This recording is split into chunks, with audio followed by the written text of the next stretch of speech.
은퇴 시기 전후로는 이런저런 불안과 다양한 감정이 교차하게 되는데요. 더욱이 100세 시대의 은퇴는 새로운 삶을 시작하는 기대보다 걱정이 앞서는 게 사실입니다. 주변에 은퇴하신 분들을 만나보면 다들 한결같이 하는 얘기가 있습니다. 소득이 줄어든다고 생각하니 이상하게 마음이 불편해요. 생활비는 물론이고 이런저런 명목의 돈 지출과 관련해서 배우자와 말다툼도 자주 하게 되네요.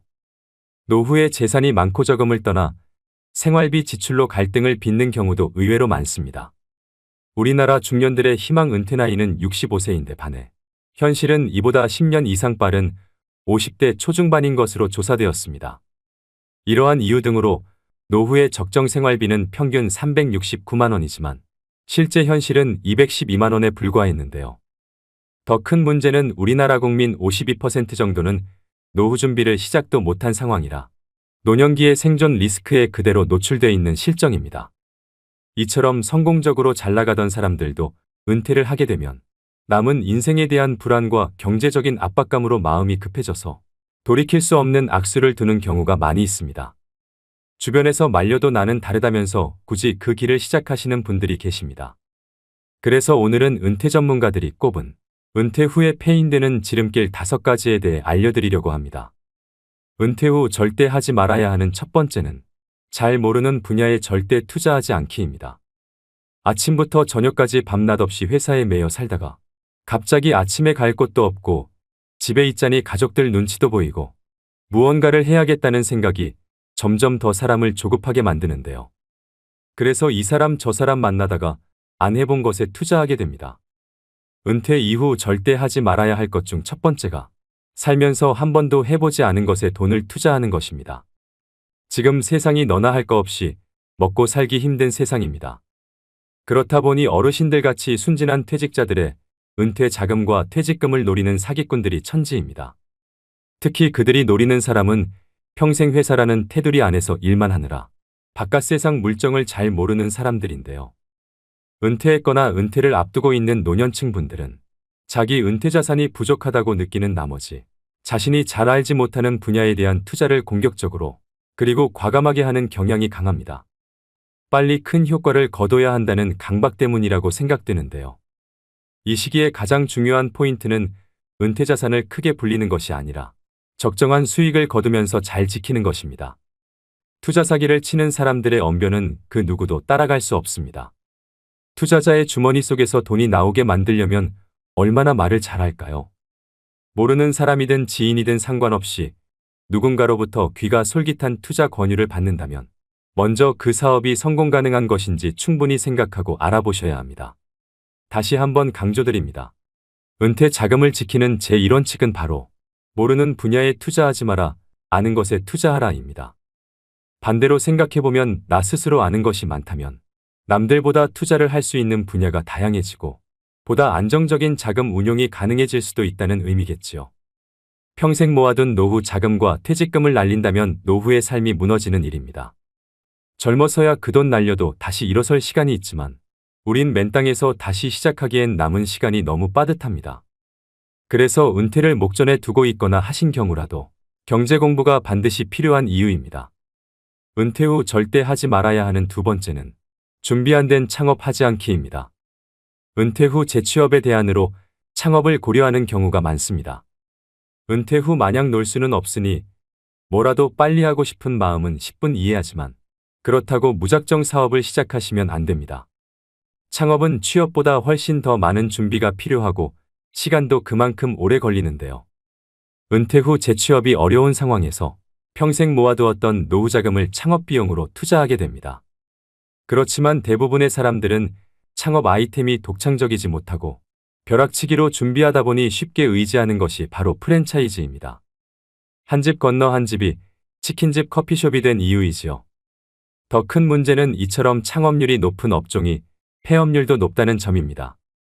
은퇴 후 창업은 자아 실현이나 꿈을 이루기 위한 경우도 있겠지만 대부분은 생계가 목적입니다. 창업할 수밖에 없는 상황이라면 잘 될 거라는 안일한 생각은 접고 안정적인 수익 창출을 위해 많은 노력을 기울이셔야 합니다. 그렇다면 창업에 실패하지 않으려면 어떻게 해야 할까요? 간단하게 3가지로 말씀드리겠습니다. 먼저 첫 번째는 충분히 창업 준비가 되었는지 검토하셔야 됩니다. 준비되지 않은 창업은 시행착오를 가져오고 경제적으로 큰 손실을 가져옵니다. 이 단계에서는 창업 목적과 재무 상태, 창업 집중 여부, 그리고 노후 준비 등 다양한 조건을 고려하셔야 됩니다. 두 번째는 소자본으로 시작하셔야 됩니다. 은퇴 후 창업의 최우선 조건은 창업 비용의 적정성인데요. 큰 성공보다는 일하는 보람과 안정적인 수익의 목표를 두는 것이 좋습니다. 퇴직금을 비롯해 노후 자금을 창업에 투자할 경우 실패 시 회복이 어려우니 감당할 만한 예산 범위 내에서 할 수 있는 창업 아이템을 선정해야 합니다. 세 번째는 잘 알고 좋아하는 일을 하셔야 됩니다. 우리가 살아가는 궁극적인 목적은 행복입니다. 노후에는 조금 덜 벌더라도 일 자체에서 큰 스트레스를 받지 않아야 합니다. 그래야 시간이 지날수록 일 자체에서 기쁨과 보람도 느낄 수 있는데요. 단순히 남들이 하니까 또는 너무 유행을 타는 업종을 선택하기보다는 자신에게 강점이 있고 오랫동안 지속 가능한 업종을 선택하는 것이 좋습니다. 창업 준비 전 반드시 확인해야 될 세 가지를 말씀드렸는데요. 이렇게 준비해도 생기는 게 창업 리스크입니다. 그럼에도 나는 정말 내 사업을 해보고 싶다 하시는 분들은 원하시는 사업 업종에서 실제로 일을 해보시는 걸 추천드립니다. 커피 가게를 열고 싶으시면 커피 가게 아르바이트부터, 편의점을 차리고 싶으시면 편의점 아르바이트부터, 그렇게 1, 2년 정도 실제 현장은 어떤지, 자신이 생각하는 만큼의 수익 구조가 가능한지 직접 경험해 보시고, 그래도 해야겠다는 확신이 생길 경우에 자기 사업을 시작해도 늦지 않다고 생각합니다. 은퇴 후 절대 하지 말아야 하는 세 번째는 욕망을 자극하는 말에 귀 기울이지 않기입니다. 지금 이 순간에도 수없이 많은 분들이 질 나쁜 사기를 당하고 있습니다. 특히 그 돈이 은퇴 노후 자금이라면 더더욱 안타까움을 더할 수밖에 없는데요.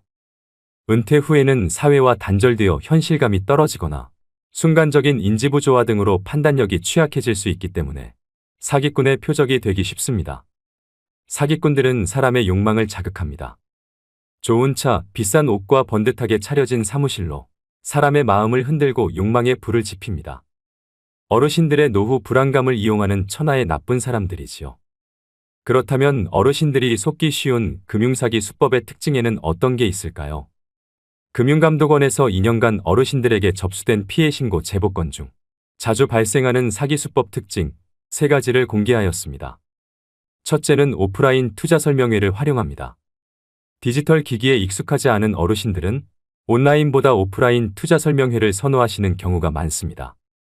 이러한 특성을 이용해서 사기 업체들은 전국 각지에서 투자 설명회 등을 개최하여 전도유망한 사업을 진행하고 있다며 어르신들을 현혹하는데요. 사업은 주로 일반인들이 검증하기 어렵거나 생소한 내용인 경우가 대부분입니다. 둘째는 평생연금처럼 확정 수익을 지급한다고 현혹합니다.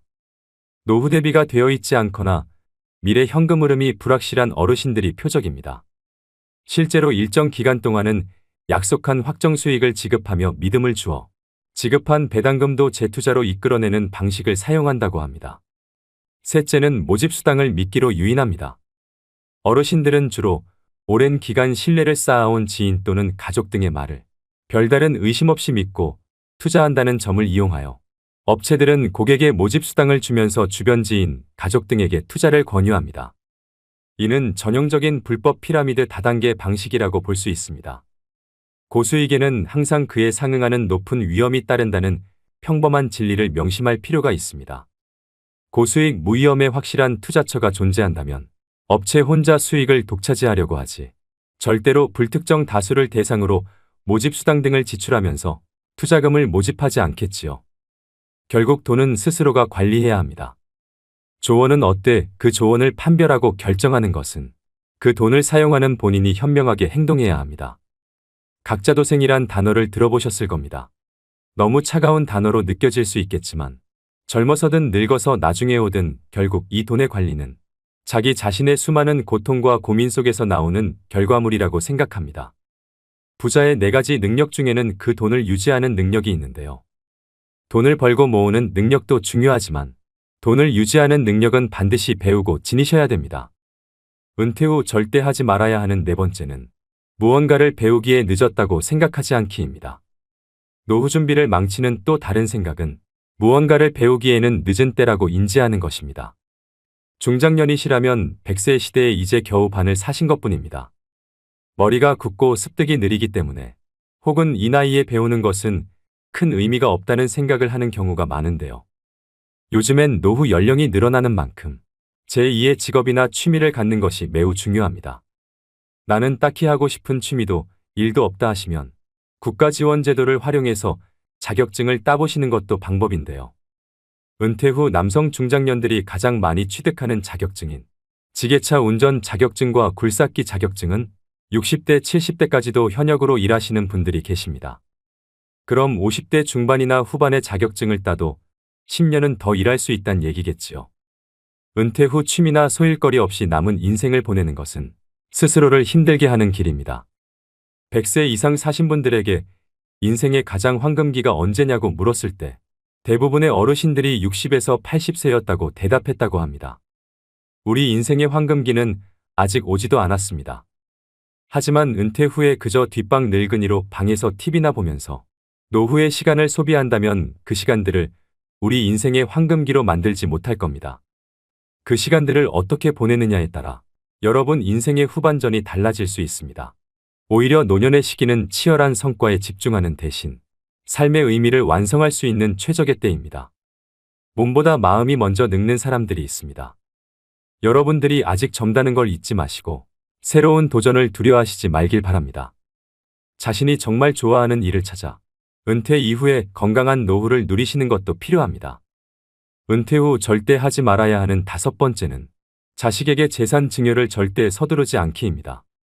80년대는 은퇴자의 70%가 자녀에게 생활을 의탁했지만 오히려 지금은 자녀 리스크라는 말까지 생겨날 만큼 자녀가 자산은커녕 노후의 리스크가 될 수 있는 현실인데요.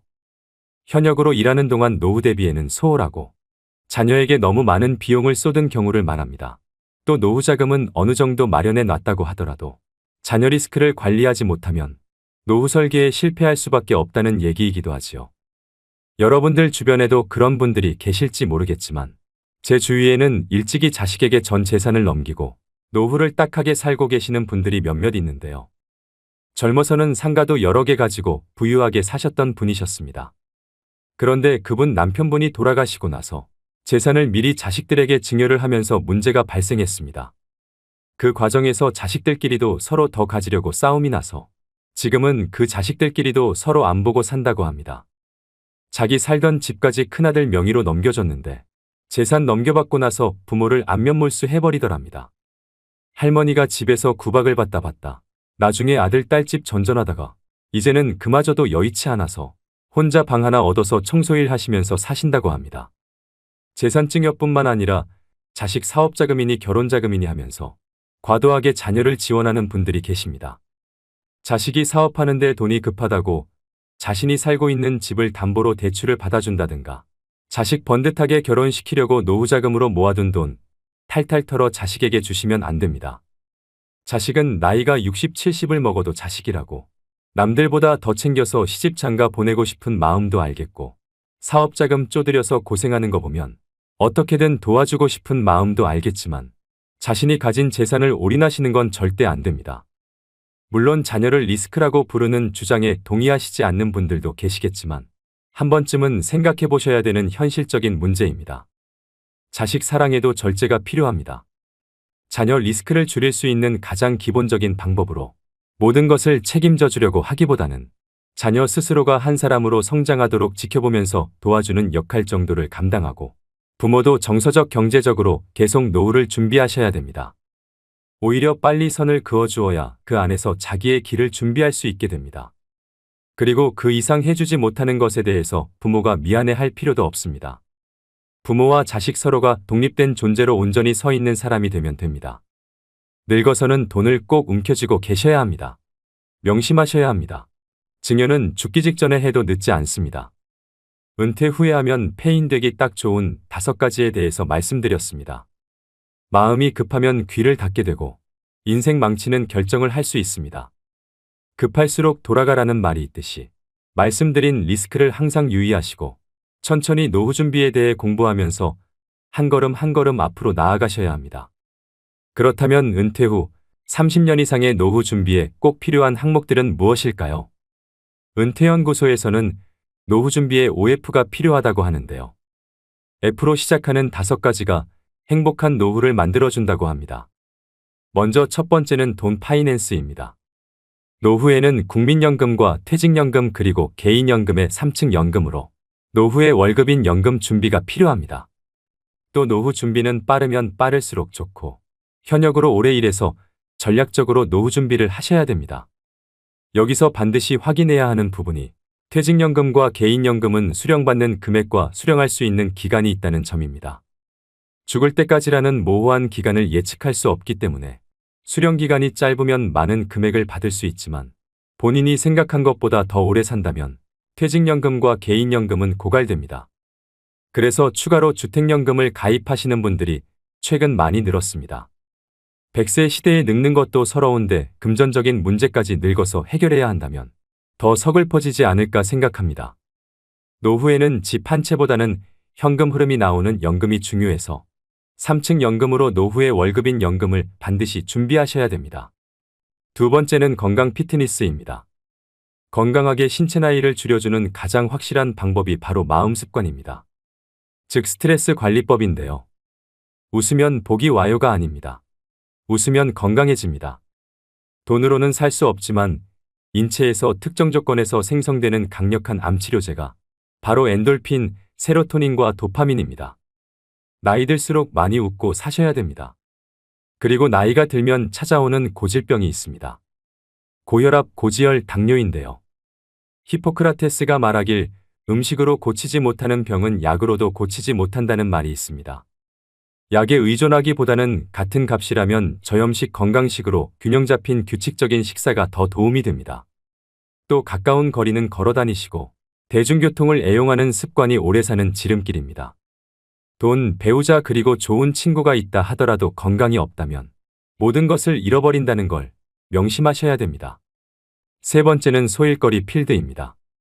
소득을 올리는 일거리뿐 아니라 은퇴 후 남는 시간을 보람차면서도 재미있게 보낼 수 있는 소일거리를 의미하는데요. 100세 시대인 만큼 은퇴 후 3, 40년을 어떻게 보낼 건지 은퇴 전에 미리 준비하고 노후에는 자신이 감당할 수 있는 비용도 고려하면서 취미를 만드는 게 좋습니다. 직장 다닐 때는 직장이 필드겠지만 은퇴한 후의 필드는 달라집니다. 파크골프나 글쓰기, 그림 그리기 같은 취미 활동이나 봉사활동 등으로 바뀌는데요. 이때 다시 한번 강조드리는 점은 꼭 소득을 얻기 위한 일자리가 아니더라도 내 시간을 의미 있게 보낼 수 있는 소일거리를 찾아야 노후에 많은 시간을 알차게 보내실 수 있습니다. 네 번째는 친구 프렌즈입니다. 돈 있고 할 일이 있어도 친구가 없으면 재미없는 삶이 될 수밖에 없습니다. 노년기에는 가족과 친구, 지역사회와의 관계를 유지하는 것이 정서적 안정과 삶의 만족도에 중요합니다. 정기적인 사회적 활동은 고립감을 줄이고 행복감을 증진시키는데요.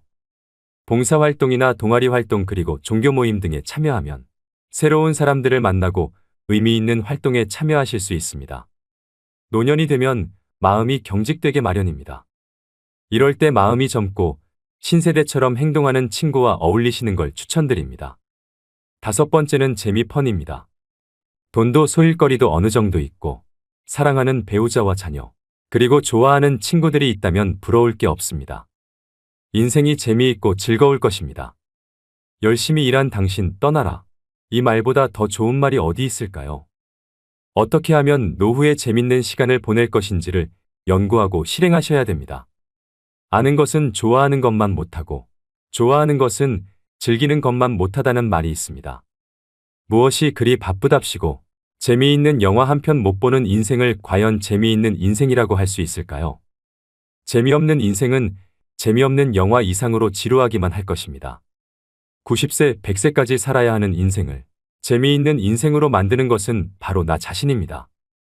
오래 살아도 말씀드린 OF가 갖춰져 있지 않다면 그 사람의 노후는 적막강산일 수밖에 없습니다.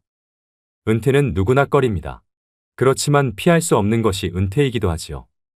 피할 수 없다면 즐기셔야 합니다. 기왕이면 은퇴 후 30년, 40년을 잘 보낼 수 있도록 노후의 5박자, 즉 OF를 잘 준비하시길 바랍니다. 오늘의 영상 어떠셨나요? 돌다리도 두들겨보고 건너라는 말이 있습니다. 100세 시대는 긴 여정인 만큼 무조건 돈만 보고 무리한 재취업이나 공격적인 투자를 하기보다는 건강을 해치지 않고 할 수 있는 일인지 또 좋아하는 일인지를 꼼꼼히 따져보고 노후 준비를 시작하셨으면 좋겠습니다. 지금 은퇴하는 세대는 평균적으로 자유롭게 쓸 수 있는 30년 이상의 시간을 갖습니다. 그렇기 때문에 안도감과 행복감을 갖고 시작하는 사람이나 걱정과 불안감을 갖고 시작하는 사람이나 모두 미래는 불확실성 속에 있는 것은 마찬가지인데요. 그러니 다가오는 노후를 너무 불안해하지 마시고 지난 30년을 불확실성 속에서 개척해왔듯이 앞으로 남은 노후 30년도 개척하시면서 살아야 합니다. 누구나 다 늙습니다. 자연의 섭리이고 공평한 시간 법칙입니다. 누구나 윤택한 노후를 보내고 싶어하는 마음을 가지고 있습니다. 시작하지 않으면 아무것도 되지 않는다를 명심하시고 안정적인 노후를 위해 또 준비하셔야 됩니다. 노후 준비는 그게 무엇이 됐든 생각이 아니라 하는 것부터 시작입니다. 오늘도 노후의 지혜와 함께 해주셔서 감사드립니다. 황금빛으로 무르익어가는 여러분의 지혜로운 인생을 언제나 응원합니다.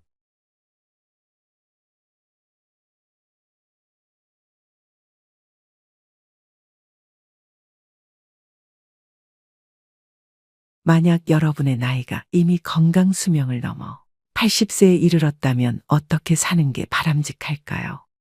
지금은 100세 시대라고 할 만큼 수명이 길어진 것은 기쁜 일일 수도 있겠으나 실은 조금 걱정되는 점도 있습니다. 왜냐하면 많은 고령자들이 오래 살아야 한다는 강박에 사로잡혀 있기 때문인데요.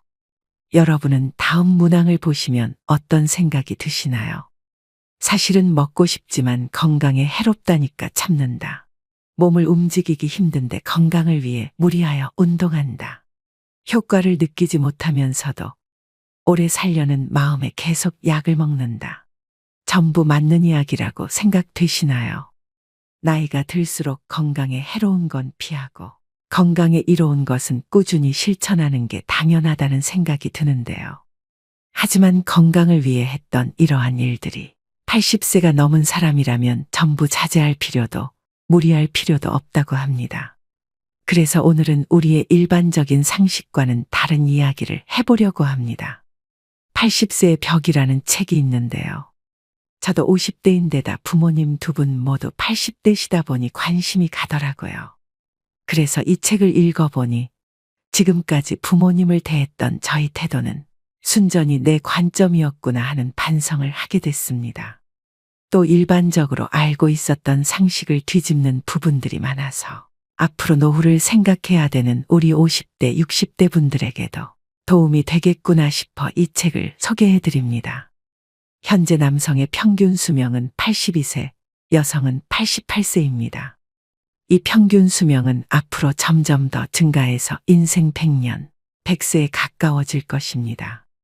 그렇지만 아무리 오래 살 수 있다고 해도 건강 수명이 늘지 않으면 누군가의 손길을 필요로 하거나 침대에서 생활해야 하는 기간만 길어질 뿐입니다. 그 기간은 현재 남성이 9년, 여성이 12년입니다. 건강하지 못해도 오래 살고 싶다라고 생각하는 사람도 있을 테지만 가능하면 힘차고 건강하게 살아야 됩니다. 80세 이후는 70대와는 완전히 다릅니다. 어제까지 가능했던 일이 오늘은 안 되는 상황을 수없이 맞닥뜨립니다. 컨디션 난조를 겪는 일도 잦아집니다. 무거워서 드는 것조차 못하게 되는 암담한 순간을 맞게 되는 나이입니다. 또 치매인가 라는 생각에 자신감을 잃는 일도 있을 겁니다. 리모컨을 어디에 뒀는지 기억조차 없는 당황한 상황을 자주 겪기도 하는데요. 배우자나 가까운 사람의 죽음을 경험하면서 하루아침에 고독이나 절망에 사로잡힐지도 모릅니다. 순식간에 생로병사의 거대한 벽이 거친 파도처럼 덮쳐오는 것이죠. 이처럼 80세의 거대한 벽을 제대로 넘지 못하면 노년의 생활은 말 그대로 지옥이 되는 건데요. 반대로 말하면 우리가 이 80세의 벽을 잘 넘게 되면 행복한 20년의 노후를 보낼 수 있다는 얘기이기도 합니다. 여러분은 행복한 노후와 불행한 노후, 어느 쪽을 선택하시겠습니까? 오늘은 이 책을 바탕으로 80세의 벽을 잘 넘는 방법을 6가지로 나눠서 소개해 드리겠습니다. 80세의 벽을 넘어서는 방법 첫 번째. 자식보다 배우자가 낫다. 나이 들어 함께 여생을 보내고 싶은 누군가가 생긴다면 재혼도 행복의 선택지 가운데 하나가 될 수 있는데요.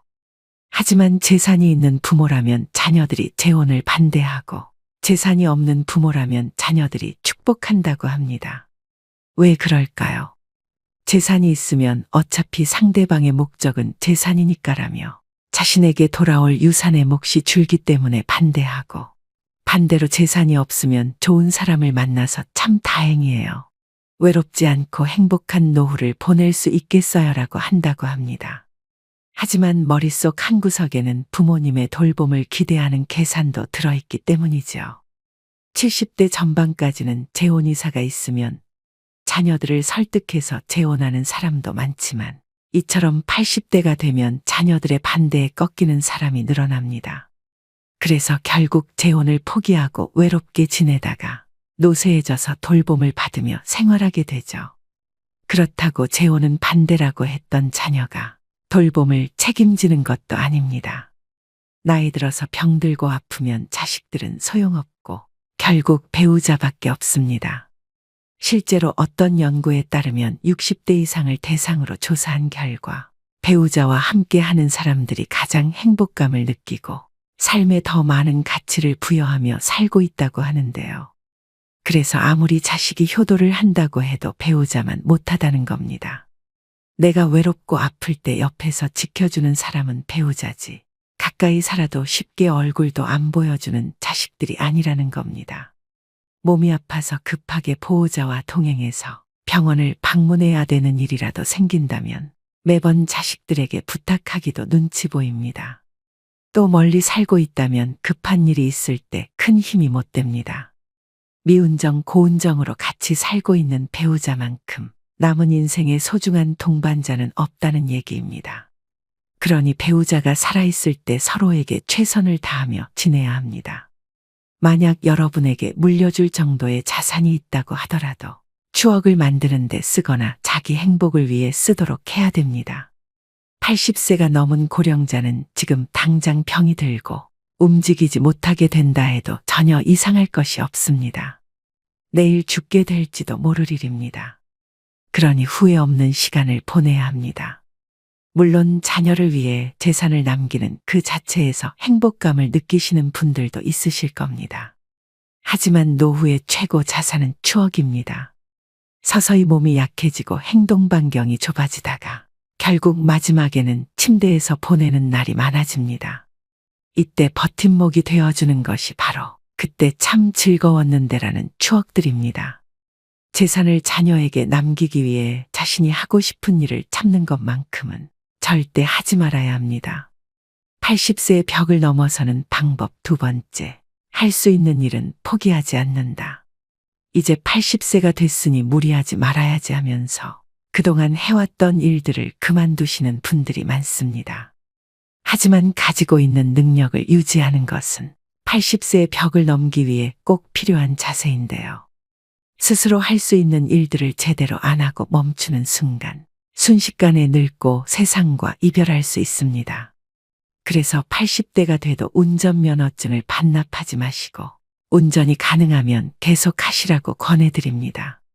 고령자는 인지기능이 저하되어 운전하면 위험하다라고 단정짓는 행위는 완벽한 차별이라고 생각되는데요. 20살 대학생이 고급 외제차를 타고 고속도로를 폭주하다가 사망사고를 내면 큰 뉴스거리가 되지 않지만 여든의 남성이 경자동차로 아내를 병원에 데리고 가다가 사고를 내면 비난을 받습니다. 실제로는 24세 미만의 운전자가 사고를 내는 비율이 더 높은데도 고령자에게만 위험 딱지를 붙이고 있습니다. 80대가 교통사고를 내면 언론에서는 큰일이라는 식으로 기사를 냅니다. 이러한 사회 분위기와 더불어 나이 들어 운전면허증을 자진 반납하면 지원금을 주는 제도가 있다 보니 면허증을 반납하시는 분들이 많습니다. 하지만 아직 충분히 운전을 할 수 있는데도 허둥지둥 면허를 반납할 필요는 없습니다. 반납해버리고 나면 6년 후에 돌봄을 받게 될 위험이 2.2배나 증가한다고 하는데요. 이처럼 건강을 위해서라도 가능하다면 운전을 계속 하셔야 됩니다. 운전뿐만 아니라 80대에도 배우고 싶은 것이 있다면 적극적으로 배우셔야 하고요. 건강한 노후 생활을 보내는 가장 중요한 방법 중 하나가 노후에도 배움을 지속하는 건데요.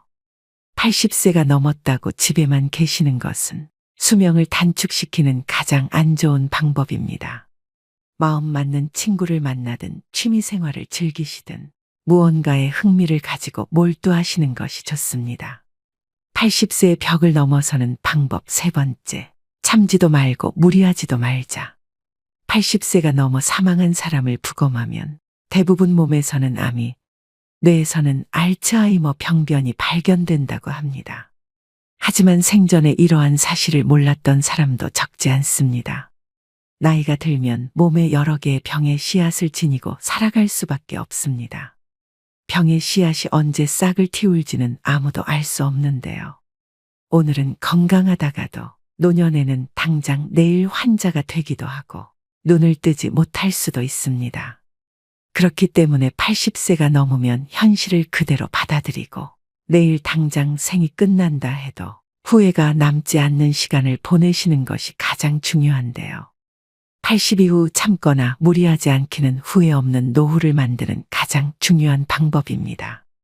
저희 어머니는 맵고 짠 자극적인 음식을 좋아하시는데요. 건강을 생각해서 제발 드시지 말라고 잔소리를 많이 하는데 그때마다 먹고 싶은 걸 먹지 못하시니 스트레스를 많이 받으시더라고요. 이렇게 건강을 위한다는 명분으로 나이가 들어서도 먹고 싶은 음식을 참는 사람이 많습니다. 소식하고 달고 짠 음식을 피하고 기름진 음식을 자제하고 비만은 건강을 해친다는 사고가 사람의 상식이 되었는데요. 이런 얘기는 60대까지는 건강을 해치는 원인이 되기도 하지만 80세를 앞두고 있다면 이러한 생각은 일단 접어두셔야 합니다. 고령자는 장기 기능의 저하로 식욕이 증가하는 경우가 있을 수도 있고 먹고 싶다는 욕구는 몸이 필요하다는 것이니 입에 당기는 음식은 마음껏 드셔야 됩니다. 체중 관리한다고 굶거나 식단 관리하지 마세요. 살이 좀 찐 사람이 오히려 더 오래 산다는 통계도 있습니다. 먹고 싶은 음식을 참으며 체중 조절하기는 스스로 수명을 깎는 행위입니다. 채식이 좋다고 매일 풀만 드시지 마시고요. 나이 들수록 단백질 섭취가 가장 중요하기 때문에 고기를 많이 드셔야 합니다. 그럼 여기서 술이나 담배는요? 라는 질문이 되돌아올 수 있는데요. 술도 드시고 싶으시다면 몸에 주는 부담을 생각해서 저녁 반주를 즐기는 정도가 현명합니다. 지나친 음주로 몸을 제대로 가누지 못해 넘어지면 낙상으로 골절되어 한순간에 늙어버리는 비극도 적지 않기 때문입니다. 또 의외라고 생각할지 모르지만 담배의 폐해는 나이가 들수록 줄어드는데요. 실제 흡연으로 단명하게 된 사람은 고령이 되기 전에 사망하기 때문입니다. 즉 담배를 계속 피웠는데도 80세까지 산 사람은 앞으로 금연하든 흡연하든 수명에는 큰 차이가 없다는 뜻입니다. 또 80대를 목전에 두고 운동을 열심히 하는 것도 아무런 도움이 되지 않습니다. 오히려 무리해서 운동하다 체내에 활성산소가 만들어지게 되면 노화를 촉진할 수도 있는데요. 80세 이후에는 그냥 30분 정도의 가벼운 산책 정도면 충분합니다. 80세의 벽을 넘어서는 방법 네 번째, 건강검진을 받지 말자. 지금 80대는 건강검진 초기 세대로 건강검진을 절대시하는 경향이 있습니다. 물론 건강검진은 60대 정도까지는 큰 도움이 되겠지만 80세가 넘은 고령자에게는 그다지 도움되는 것이 없습니다. 80대를 목전에 두고 건강검진을 받아보면 정상으로 나오는 수치보다 비정상으로 나오는 수치가 더 많은 것이 일반적입니다. 건강검진에서 정상 수치라는 것은 평균치에 가깝다는 얘기입니다. 비정상 수치는 그 범위를 넘어 지나치게 높거나 낮은 사람을 말합니다. 수치는 본래 사람마다 다릅니다. 우리가 이 평균의 함정에 빠져서 사는데요. 체질이나 환경에 따라서도 다르고 나이에 따라서도 다르며 체형이나 생활 습관에 따라서도 다릅니다. 어디까지가 정상이고 어디까지가 비정상인가가 문제가 아니라 정상치라도 병에 걸리는 사람이 있고 비정상치라도 병에 걸리지 않는 사람이 있다는 겁니다. 80세가 넘어서도 문제없이 사는 사람은 그 자체가 건강하다는 증거입니다. 다시 말해서 정상이라는 증거죠. 그런데 의사가 환자를 보지 않고 수치만 보고서 진단을 내린다면 어떻게 될까요? 정상치에 맞추도록 약을 처방한다면 답은 명확합니다. 환자는 지금의 건강과 기력을 잃게 됩니다. 몸 상태가 그 수술을 견딜 만큼 건강하지 않은 상태에서 수술을 하니 암세포는 없앴더라도 건강이 나빠져서 그때부터 누워서만 지내게 되는 거죠. 특히 80세가 지난 고령자는 수술할 필요가 없습니다. 나이가 들면 들수록 암은 진행이 느려지고 쉽게 전이되지 않기 때문입니다. 그렇기 때문에 허투루 손떼기보다는 지켜보는 편이 낫습니다. 사실 발견하지 못했을 뿐 훨씬 이전부터 암을 지닌 채 살아왔고 앞으로 서서히 진행되겠지만 한순간에 나빠지는 일은 거의 없기 때문입니다. 아시다시피 암 치료는 간단하지 않습니다. 수술이든 화학치료든 몸에 심각한 부담을 줄 수밖에 없는데요. 체력이 크게 떨어지는 80세 이상의 고령자는 평소 생활로 되돌아가지 못할 확률이 높다는 걸 명심하셔야 됩니다. 80세의 벽을 넘어서는 방법 5번째, 자기와 맞는 의사를 찾자. 80세의 벽을 넘으려면 얼마나 좋은 의사를 선택하고 얼마나 좋은 관계를 유지하느냐가 관건입니다. 그렇다면 어떤 의사를 선택해야 할까요? 좋은 의사를 구별하는 가장 손쉬운 방법은 약에 관해 이야기를 나누어 보는 것입니다. 본래 약은 몸 상태를 좋게 하는 것이 목적인데 처방해준 약을 먹고 몸 상태가 나빠진 것 같다고 해도 이건 좋은 약이니까 혹은 약을 끊고 죽고 싶나요라는 식의 태도를 보이는 의사라면 그 병원은 그만 다니는 편이 낫습니다. 교과서적인 수치와 검사 결과만 믿고 환자 개인이 느끼는 몸 상태는 생각하지 않는 건데요. 제대로 된 의사라면 다른 약으로 바꾸든 양을 줄이든 식의 후속 조치를 취하게 될 것입니다. 만약 그런 의사라면 좋은 주치의가 될 수 있습니다.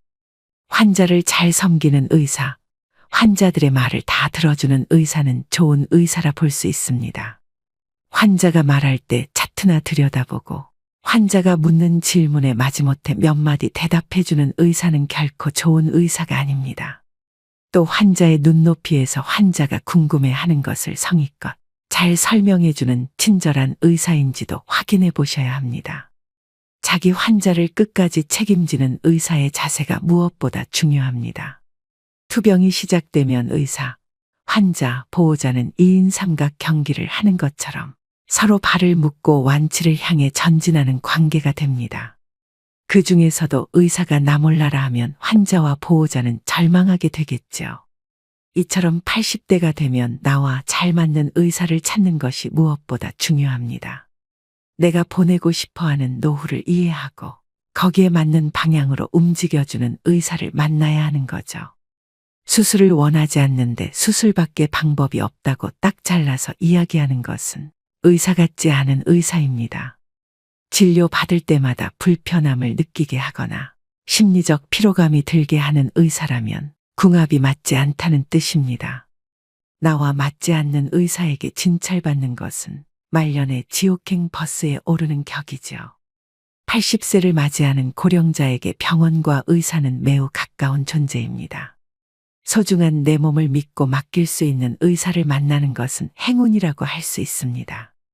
그렇기 때문에 조금 더 젊은 50대, 60대부터 이 병원, 저 병원 다니면서 널리 알려진 명의보다 나만의 명의를 찾는 일이 중요합니다.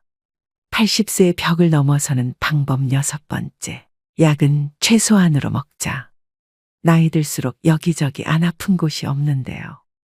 그러면 병원 진료도 장기별로 과마다 진료를 받게 됩니다.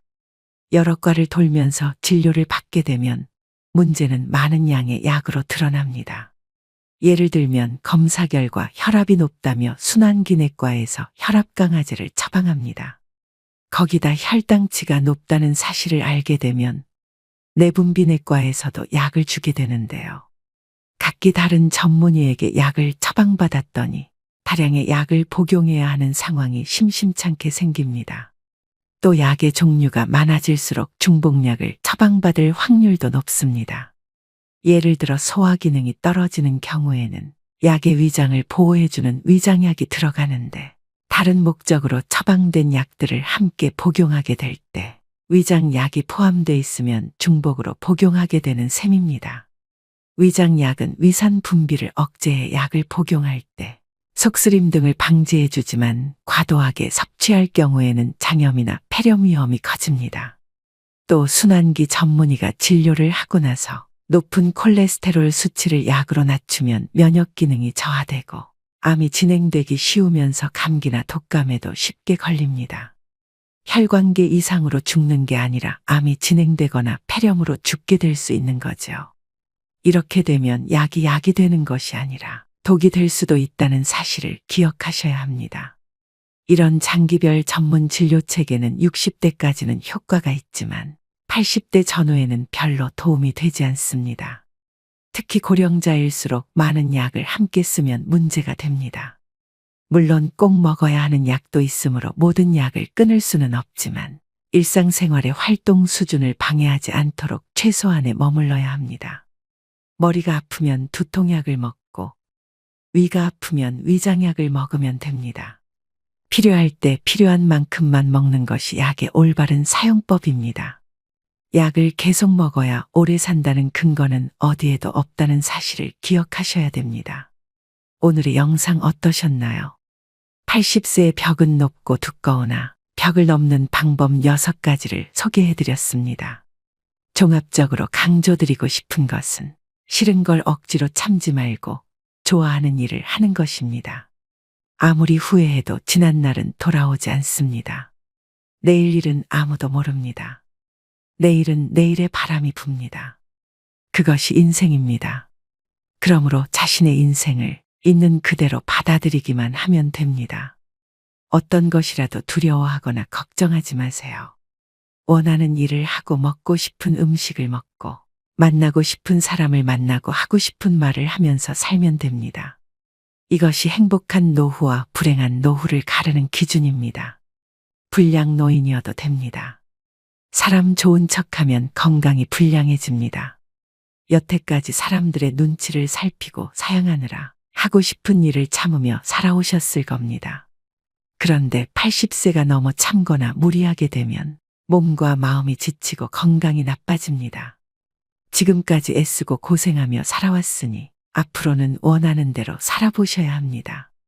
80세가 넘은 고령자라면 그렇게 살아도 됩니다. 인생에는 다양한 의미의 오르막과 내리막이 있지만 오르막에서도 내리막에서도 행복은 생각하기 나름입니다. 행복이란 무엇인가에 대한 답은 사람마다 다르겠지만 최고의 행복은 다름 아닌 즐기는 능력이 아닐까 싶습니다. 즐길 수 있어야 진정한 100세 인생입니다. 80세의 벽을 넘어서 앞으로 20년 하루하루 새로운 도전을 즐기셨으면 좋겠습니다. 오늘도 노후의 지혜와 함께 해주셔서 감사드립니다. 황금빛으로 무르익어가는 여러분의 지혜로운 인생을 언제나 응원합니다.